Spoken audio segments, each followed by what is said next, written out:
স্বাগতম আৰু লৈ আহিছো এটা গুৰুত্বপূৰ্ণ খবৰ। 1 লাখ মুছলমানে মহাসংকল্প লৈছে আৰু চৰকাৰৰ বিৰুদ্ধে সাব্যস্ত কৰিব উত্তাল প্ৰতিবাদ। লাখ লাখ মুছলমানক লগত লৈ আমছুৱে সাব্যস্ত কৰিব উত্তাল প্ৰতিবাদ আৰু 11 আগষ্টত কবি উঠিব সমগ্ৰ অসম। আৰু এই সন্দৰ্ভত লৈ আহিছো সবিশেষ জনাই আছো টাইমত বিগ ব্ৰেকিং।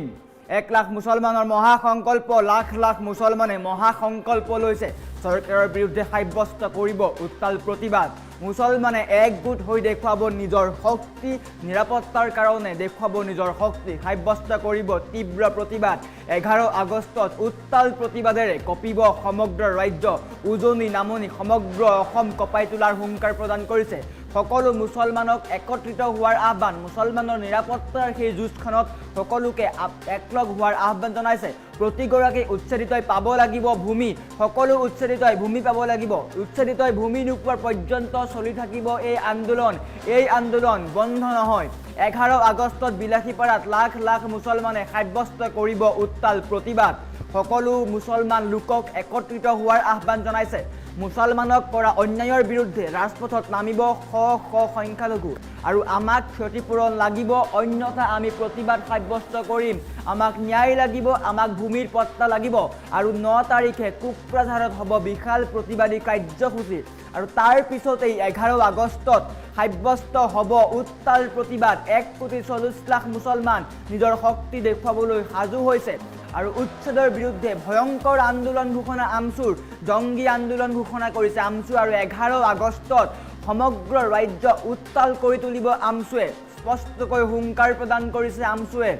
আৰু এনেদৰেই লাখ লাখ মুছলমানক লগত লৈ আমছুৱে সাব্যস্ত কৰিব। আৰু ৰাজ্যৰ প্ৰতিটো প্ৰান্তত বৰ্তমান আমছুৱে গণবিক্ষোভ কাৰ্যসূচী লোৱা পৰিলক্ষিত হৈছে। আৰু তাৰ পৰাই স্পষ্টকৈ চৰকাৰক হুংকাৰ প্ৰদান কৰিছে, যদিহে চৰকাৰে এই অমানৱীয় উচ্ছেদ বন্ধ নকৰে তেন্তে উত্তাল প্ৰতিবাদ সাব্যস্ত হ'ব। মুছলমানে নিজৰ নিৰাপত্তা নিজেই ল'ব বুলি স্পষ্টকৈ উল্লেখ কৰিছে। আৰু এনেদৰেই লাখ লাখ মুছলমানক লগত লৈ আমছুৱে সাব্যস্ত কৰিব উত্তাল প্ৰতিবাদ। শেহতীয়াকৈ বিলাসীপাৰাত দেখিবলৈ পোৱা গৈছিলে লাখ লাখ মুছলমানে সাব্যস্ত কৰিছিলে উত্তাল প্ৰতিবাদ। ঠিক একেদৰেই 11 আগষ্টত সাব্যস্ত কৰিব উত্তাল প্ৰতিবাদ। সকলো মুছলমান একত্ৰিত হোৱাৰ আহ্বান জনাইছে। প্ৰায় 1 লাখ মুছলমানক লগত লৈ আমছুৱে সাব্যস্ত কৰিব এই উত্তাল প্ৰতিবাদ। আৰু মুছলমানে নিজৰ নিৰাপত্তাৰ কাৰণে সাব্যস্ত কৰিব এই উত্তাল প্ৰতিবাদ। ৰাজ্যত যি উচ্ছেদ চলি আছে সেয়া কেৱল মুছলমানক টাৰ্গেট কৰা হৈছে বুলি উল্লেখ কৰিছে। আৰু এই উচ্ছেদ কোনোপধ্যেই গ্ৰহণযোগ্য নহয়। স্পষ্টকৈ আমছুৰ সভাপতি ৰেজাউল কৰিম চৰকাৰে সকীয়াই দিছিলে মুখ্যমন্ত্ৰীগৰাকীক। ৰাজ্য চৰকাৰে যি উচ্ছেদ চলাইছে সেয়া সম্পূৰ্ণৰূপে অমানৱীয়, অগণতান্ত্ৰিক আৰু অসাংবিধানিক আখ্যা দিছে। আৰু এনেদৰেই হাজাৰ হাজাৰ মুছলমানক লগত লৈ আমছুৱে গণবিক্ষোভ কাৰ্যসূচী লৈছে। আৰু 11 আগষ্টত উত্তাল প্ৰতিবাদেৰে কঁপাব সমগ্ৰ ৰাজ্য। আৰু আমি এনেদৰেই ৰাজ্যৰ সকলো লোকক ওলাই অহাৰ আহ্বান জনাইছোঁ বুলি কৈছে আমছুৰ সভাপতিগৰাকীয়ে। আৰু মুছলমান ৰাইজৰ লগত আমছু আছে, স্পষ্টকৈ কৈ দিছে আপোনালোকৰ বিপদ হওক, আপোনালোকৰ সকলো সমস্যাৰ সন্মুখীন হ'ব, আমি আপোনালোকৰ লগত আছোঁ, আমছু আপোনালোকৰ সৈতে আছে। গতিকে 11 আগষ্টত উত্তাল প্ৰতিবাদ সাব্যস্ত কৰিব ৰাজ্যৰ লাখ লাখ মুছলমানে। পোনপটীয়াকৈ চৰকাৰক হুংকাৰ প্ৰদান কৰিছে। সম্পূৰ্ণৰূপে যি এই উচ্ছেদ চলি আছে সেয়া বিৰোধ কৰিছে আমছুৱে। পুনৰ সংস্থাপনৰ দাবী উত্থাপন কৰিছে। যিসকলক উচ্ছেদ কৰা হৈছে তেওঁলোকক পুনৰ সংস্থাপন দিয়ক, অন্যথা উত্তাল প্ৰতিবাদ সাব্যস্ত কৰা হ'ব। কালিৰ দিনটোতো সংখ্যালঘু সংগ্ৰাম পৰিষদে সাব্যস্ত কৰিছিল উত্তাল প্ৰতিবাদ। সমগ্ৰ দিল্লী কঁপাই তোলা পৰিলক্ষিত হৈছিল। যন্তৰ মন্তৰত সাব্যস্ত কৰিছিলে এই উত্তাল প্ৰতিবাদ। আৰু তাৰ পৰাই ৰাজ্যৰ মুখ্যমন্ত্ৰীগৰাকীক সকীয়াই দিছিলে যে যি এই উচ্ছেদ চলাইছে সেয়া সম্পূৰ্ণৰূপে অমানৱীয়, গতিকে এই উচ্ছেদ বন্ধ কৰিব লাগে।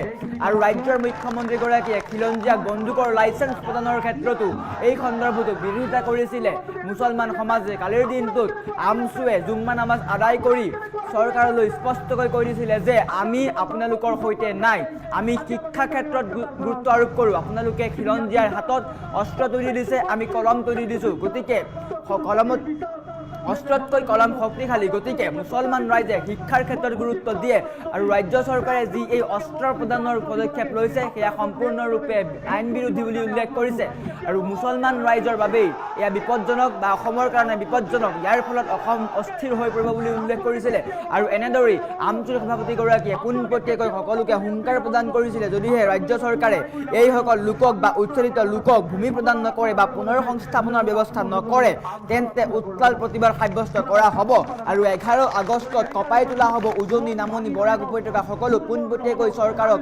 হুংকাৰ প্ৰদান কৰিছিলে আমচুৰ সভাপতি ৰেজাউল কৰিম চৰকাৰে আমাৰ ওচৰত ৰেজাউল কৰিম চৰকাৰৰ মন্তব্য আছে মন্তব্য দেখুৱাই লোৱাৰ চেষ্টা কৰিছোঁ আৰ হিমন্ত বিশ্ব শৰ্মা ডাঙৰীয়া এনেকুৱা কৰিলেহেঁতেন আপোনাৰ কেনেকুৱা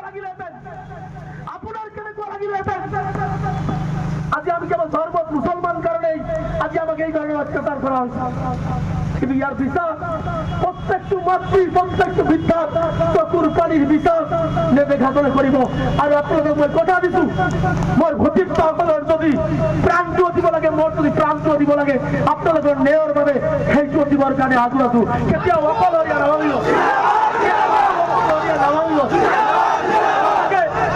আপোনালোকে কেতিয়াও অকলশৰীয়া বুলি নাভাবিব আপোনালোকে কেতিয়াও অকলশৰীয়া বুলি নাভাবিব আপোনালোকৰ লগত কোনো নাই বুলি নাভাবিব আল্লাহ আপোনালোকৰ লগত আছে ভগৱান আপোনালোকৰ লগত আছে লগত আপোনালোকৰ লগত আমচু আপোনালোকৰ লগত আছে কোনোবাই থাকক বা নাথাকক গতিকে সেইকাৰণে কৈছোঁ মন ভাঙি নলিব দুৰ্বল নহ'ব আমি যুঁজিম আৰু ইনশাল্লাহ আমি এদিনাখন জয় হ'ম আৰু অসম তথা ভাৰতবৰ্ষৰ নাম সংখ্যালঘু ৰাইজে আমি উজ্বলাই তুলিম আৰু হিমন্ত বিশ্ব শৰ্মা ডাঙৰীয়াৰ এই অন্যায় অত্যাচাৰৰ এদিন পতন হ'বই এইখিনি কথা কৈ মই সকলোকে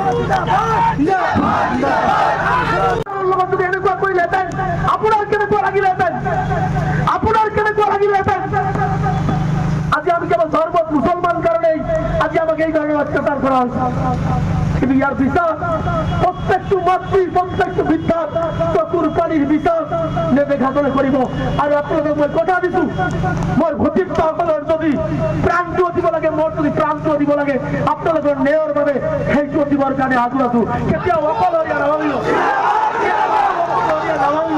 অসমৰ বিভিন্ন প্ৰান্তত কিছুমান বিজেপিৰ দালাল নমাই দিছে যে আমচুৱে বিৰোধৰ বিৰোধিতা কৰে আমচুৱে বাংলাদেশীৰ পক্ষ লয় মই এই দৰং জিলাত কৈ গৈছো আমচুৱে কেতিয়াও বাংলাদেশীৰ পক্ষ লোৱা নাই আৰু আহিবলগীয়া দিনবিলাকতো বাংলাদেশীৰ পক্ষ নলয় 1971 চনৰ 25 মাৰ্চৰ পিছত কোনো মুছলমান বাংলাদেশী যদি আছে হিমন্ত বিশ্ব শৰ্মা দেখুৱাই দিয়ক বুকুত ধৰি বাংলাদেশ বৰ্ডাৰ পাৰ কৰি দায়িত্ব আমচুৱে ল'ব কিন্তু 71 আগৰ মানুহক গাত হাত দিব এইটো সহ্য কৰা নহ'ব 71 আগৰ মানুহক গাত হাত দিব এইটো সহ্য কৰা নহ'ব আজি মুখ্যমন্ত্ৰী ডাঙৰীয়াৰ বুকুত সাহস নাই আজি মুখ্যমন্ত্ৰী ডাঙৰীয়াৰ বুকুত সাহস নাই 71 পিছৰ বাংলাদেশী অসমৰ পৰা খেদিবৰ কাৰণে মই হিমন্ত বিশ্ব শৰ্মা ডাঙৰীয়াক চেলেঞ্জ কৰিছো যদি আপুনি অসমক ভাল পায় অসমৰ জাতি গঠন প্ৰক্ৰিয়াক ভাল পায় এখন বিদেশী মুক্ত অসম কৰিব বিচাৰে 71 পিছত অহা হিন্দু মুছলমান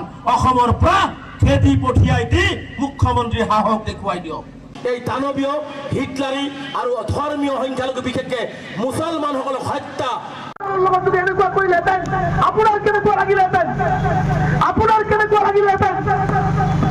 আজি আমি কেৱল ধৰ্মত মুছলমান কাৰণেই আজি আমাক এই ধৰণৰ অত্যাচাৰ কৰা হৈছে কিন্তু ইয়াৰ পিছত প্ৰত্যেকটো মাতৃ প্ৰত্যেকটো বৃদ্ধাৰ চকুৰ পানীৰ বিচাৰ নেদেখাবলৈ কৰিব আৰু আপোনালোকক মই কথা দিছোঁ মোৰ ভতিজাসকলৰ যদি প্ৰাণটো দিব লাগে মোৰ যদি প্ৰাণটো দিব লাগে আপোনালোকৰ ন্যায়ৰ বাবে সেইটো দিবৰ কাৰণে সাজু আছো কেতিয়াও অকলশৰীয়া নাভাবিব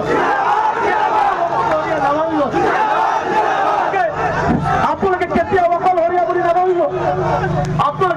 অকলশৰীয়া বুলি নাভাবিব আপোনালোকৰ লগত কোনো নাই বুলি নাভাবিব আল্লাহ আপোনালোকৰ লগত আছে ভগৱান আপোনালোকৰ লগত আছে লগত আপোনালোকৰ লগত আমচু আপোনালোকৰ লগত আছে কোনোবাই থাকক বা নাথাকক গতিকে সেইকাৰণে কৈছোঁ মন ভাঙি নলিব দুৰ্বল নহ'ব আমি যুঁজিম আৰু ইনশাল্লাহ আমি এদিনাখন জয় হ'ম আৰু অসম তথা ভাৰতবৰ্ষৰ নাম সংখ্যালঘু ৰাইজে আমি উজ্বলাই তুলিম আৰু হিমন্ত বিশ্ব শৰ্মা ডাঙৰীয়াৰ এই অন্যায় অত্যাচাৰৰ এদিন পতন হ'বই এইখিনি কথা কৈ মই সকলোকে লগত যদি এনেকুৱা কৰিলেহেঁতেন আপোনাৰ কেনেকুৱা লাগিলেহেঁতেন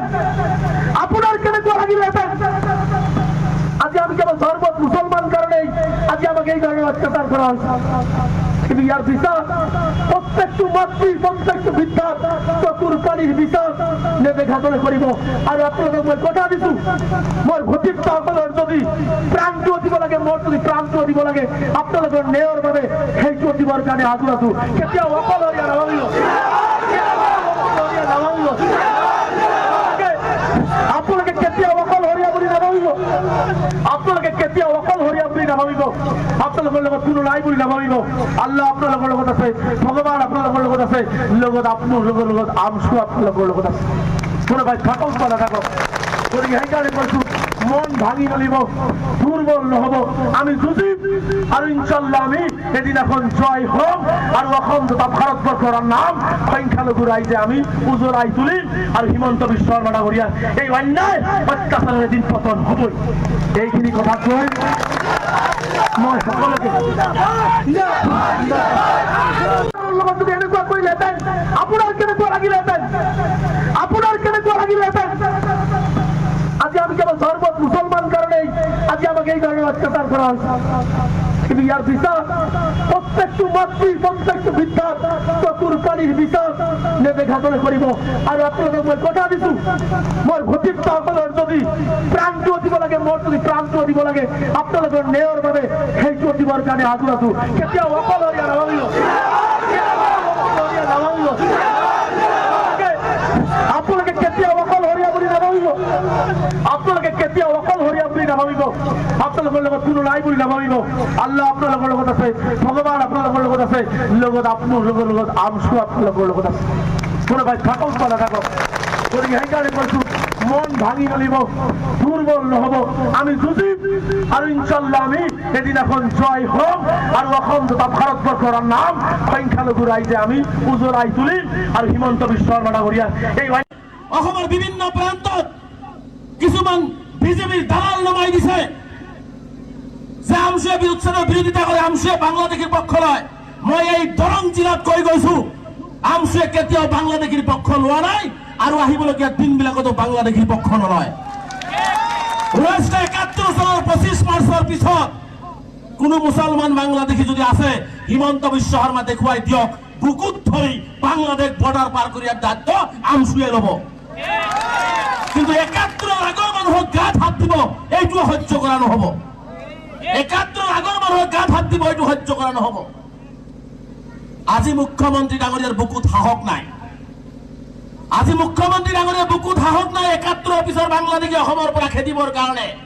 মই হিমন্ত বিশ্ব শৰ্মা ডাঙৰীয়াক চেলেঞ্জ কৰিছো, যদি আপুনি অসমক ভাল পায়, অসমৰ জাতি গঠন প্ৰক্ৰিয়াক ভাল পায়, এখন বিদেশী মুক্ত অসম কৰিব বিচাৰে, 71 পিছত অহা হিন্দু মুছলমান অসমৰ পৰা খেদি পঠিয়াই দি মুখ্যমন্ত্ৰীৰ সাহস দেখুৱাই দিয়ক।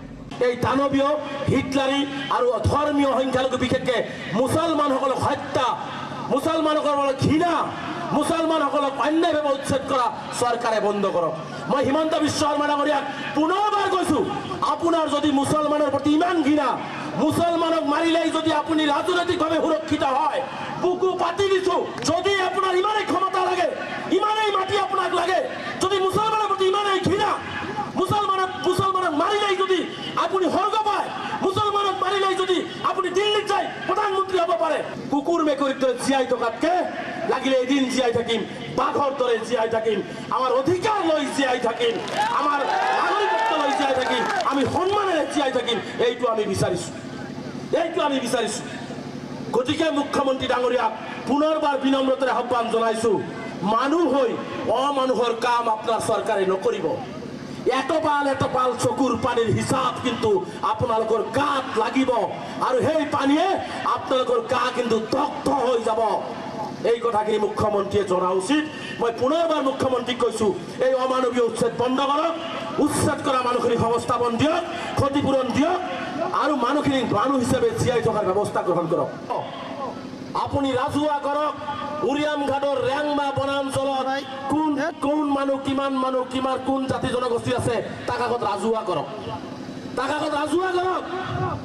যদি ফৰেষ্ট হয়, ফৰেষ্টত যদি মুছলমান থাকিব নোৱাৰে, ফৰেষ্টত বেলেগও থাকিব নোৱাৰিব, বেলেগও থাকিব নোৱাৰিব। যদি ফৰেষ্টে খালী কৰিবলগীয়া আছে, সাহস নাই, সাহস নাই মুখ্যমন্ত্ৰী ডাঙৰীয়া গুৱাহাটীত নোটিছ দিছে যোৱাকালিৰ পৰা দেখি আছো গুৱাহাটীৰ কোনোবা পাহাৰত মালিগাঁৱৰ কোনোবা পাহাৰত নোটিছ দিছে বাছি বাছি সেই মুছলমান কেইজনক দিয়া হৈছে এনেকুৱা ধৰণৰ অত্যাচাৰ চলোৱা হৈছে সোণাইৰূপা অভয়াৰণ্য তেজপুৰৰ কাষতে সোণাইৰূপা অভয়াৰণ্যত কোনে বেদখল কৰিছে মুখ্যমন্ত্ৰীয়ে ৰাজহুৱা কিয় নকৰে কোনে বেদখল কৰিছে সোণাইৰূপা অভয়াৰণ্য কেতিয়া মুক্ত হ'ব কেতিয়া বেদখল মুক্ত হ'ব মুখ্যমন্ত্ৰী ৰাজহুৱা কৰক গোৱালপাৰাৰ পাইকাৰত উচ্ছেদ কৰিলে মই দৰঙৰ মাটিত কৈ গৈছো পাইকান কেতিয়াও ফৰেষ্ট নাছিলে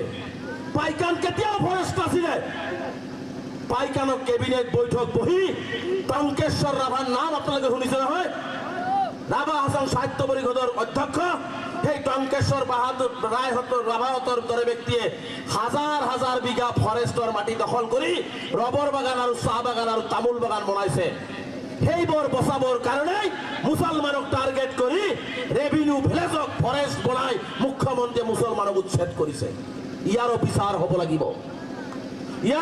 লাগিব স্পষ্টকে দৰঙত কৈ গৈছো যিসকল